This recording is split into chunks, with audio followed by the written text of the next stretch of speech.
நான் ஒரு வாஸ்து கன்சல்டன்ட். வாஸ்து நிபுணர் என்ன சொல்லுவோம், நிச்சயமாக வாஸ்துப்படி இருந்தால்தான் அந்த இடத்துல வந்து நிரந்தர வெற்றி, நிரந்தர ஒரு நல்ல மாற்றங்கள் அப்படிங்கிறது கிடைக்கும் அப்படிங்கிறத நிச்சயமாக சொல்லலாம்.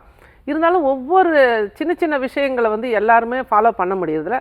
அந்த இடத்துல தான் தெய்வத்தோட பாதத்தை நீங்கள் இருக்க பற்றி கொள்ளுங்கள். அதற்கு வழிபாடு அப்படின்னு பார்த்தீங்கன்னா காமாட்சி அம்மன், காஞ்சி காமாட்சி வழிபாடு நிச்சயமாக இந்த தென்கிழக்கு பிரச்சனைகளை சால்வ் பண்ணும். அப்போ வழிபாட்டை வந்து கரெக்டாக பௌர்ணமி தினங்களில் நம்ம வந்து நம்ம மண்ணில் உள்ள தோஷங்கள், நிறைய சல்லிய தோஷங்கள் நிறைய நம்மளோட முன்னோர்கள் சொல்லியிருக்காங்க. அப்போ அதெல்லாம் தீரணும், நம்ம வீடு வந்து வாஸ்துப்படி தென்கிழக்கு பிரச்சனையிலேருந்து நம்ம வெளியில் வரணும் அப்படின்னா நம்ம வந்து காமாட்சி அம்மன் வழிபாடு தொடர்ந்து நம்ம வந்து பௌர்ணமியில் வீட்டிலேயே கூட நீங்கள் ஒரு ஃபோட்டோ வச்சு தீபம் ஏற்றி வழிபடும் பொழுது நிச்சயமாக அந்த இடத்துல அந்த தென்கிழக்கு பிரச்சனையை சரி பண்ணக்கூடிய வாய்ப்பு கிடைக்கும்.